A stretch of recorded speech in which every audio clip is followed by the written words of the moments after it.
This video is sponsored by Vanguard. Check out vanguardworld.com for tripods, camera bags and cases to suit all budgets. Hi everyone, this is Dave from Geekanoids, and today I want to give you my final opinion on this, the Sony HDR-MV1. And when I first got this, I did an unboxing on it, so I'll leave a link to the unboxing in the video description. And I had sort of mixed feelings about how good it would be.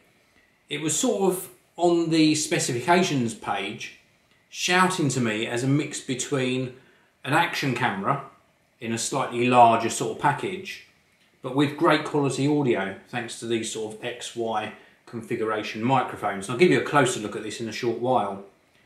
And I was sort of excited because I'd been looking for a camera I could use for my daily videos that would give me great quality audio. I think audio is very, very important when it comes to videos, and for capturing people's attention, there's nothing worse than really bad quality audio. And more or less at the same time as getting this, the HDR-MV1, I also got the Sony RX100 Mark II as well. And in fact, I don't normally record my review videos on a compact camera, but I'm actually recording this video on the Sony RX100 Mark II. And I think I've been spoilt by the actual video quality that this tiny little camera actually produces. And when I started comparing it to this, the HDR-MV1, I was a little bit disappointed. Now, normally when you look at camera specifications, they give you a sort of a zoom range and a focal length for the lens. So they say something like it's 28mm to 100mm. But on this one, it's a fixed lens. And what they give you is a rating for the angle of view. And this one gives 120 degrees angle of view. And in fact, I have done a video test with this, and that's also on the channel. And I will put a link to that particular video in the video description as well. Now, the angle of view is not quite a fisheye effect. It's just a very wide angle. And it's good quality video. Don't get me wrong, I've been very, very pleased with the actual video quality. And what has really impressed me is the audio quality. The audio is very, very good indeed.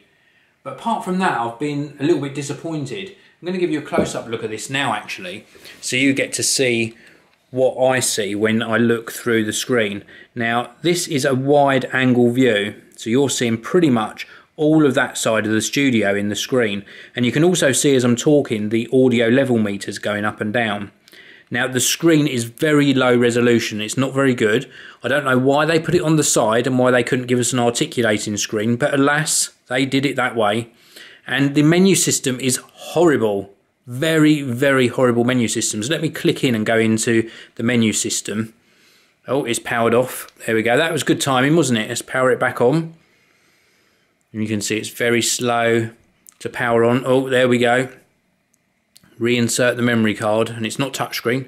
I have to keep remembering that. So let's go into the menu system, and we're going to the camera audio, and it's just such a bad menu. So I'll go across to here, scene selection, fader, auto backlight. It's just set out really, really strangely. And of course you can find your way around it.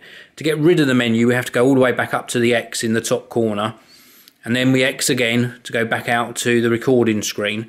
And it's just set out really strange. And we've got audio mode here. So we click on that, thinking we're going to audio mode, and it's got some memory card error at the moment as well. And then we click to go to movie mode. It's just all set out very, very strange. So not that impressed with it. Now that said, and you saw how long it took to get rid of that menu as well. That said, the audio and video quality is very good. These are the XY configuration sort of capsule microphones on the front here. And this 120 degree angle lens does a pretty good job. We also get this little cover that we can place over the lens to keep the dust out. So that's good as well. And we've got the controls on the top. So we've got that start-stop button. We've also got the power button on the top. And yeah, it's okay. It's okay. Let me just turn this off a minute. Round on the back, we've also got headphones. And we've also got a microphone input as well. Let me just show you those inputs on the back. So we've got a good array of inputs and outputs on the back as well. So overall, it's quite a fully featured camera. The battery resides under this cover here. And it works pretty well.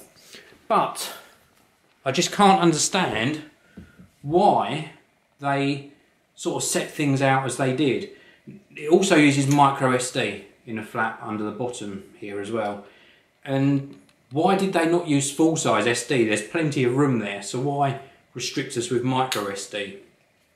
This screen as well, if you imagine I'm shooting something like this, like a camcorder style, or I've got it on a tripod, I can just sort of peer around and see if everything's in shot. But why not give us an articulating screen on this? That would have made it so much better. And the screen is very low resolution. I can't get over how low a resolution it is.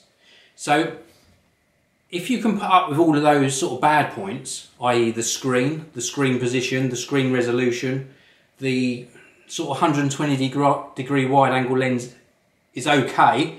It's good quality sort of video out of it, but not that fantastic. It could have maybe done with a slightly narrower angle view, or maybe some options to change the lens as well. That would have been really good. And also the position of all the ports. It just doesn't quite add up to a complete package.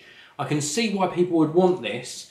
They're really calling it an audio recorder with built-in video, and the audio quality is extremely good. These capsule microphones on the front here, this XY array, really does do a fantastic job on capturing audio. And don't forget, you've also got that microphone input as well, so you can actually put a microphone in here. And I assume it's marked up as line in, so I assume you could also maybe directly connect an instrument to that, perhaps. Don't quote me on that. But for me, this is a bit of a mixed bag. The Sony HDR-MV1 is a good idea. I just think Sony need to refine the design a little bit and give us a more complete package. And then it might find its way into more people's sort of kit bags. For me, if I had to choose buying this or spending almost double on the RX100 Mark II that I'm recording this video on, I would choose the RX100 Mark II every single time. In fact, even though I didn't rate the RX100 Mark I, which is probably quite near in price to this, I'd probably buy the original RX100 over this as well. If they'd given this an articulating screen, it may well be a different story. So that's it for this video. I hope you've enjoyed it. This was, and still is, sorry, the Sony HDR-MV1. I hope you've enjoyed this video. If you have, please do hit that like button, and I'll see you all again in the next one. Well, thank you very much for watching my video. I really do appreciate it. You'll see a couple of annotations on your screen now. If you click the top box, that will take you to another one of my awesome videos. And if you click the bottom box, that will subscribe you to the Geekanoids channel. Please do click them both. I don't want you missing out on any of my future videos. Thanks very much for watching. I'll see you all next time.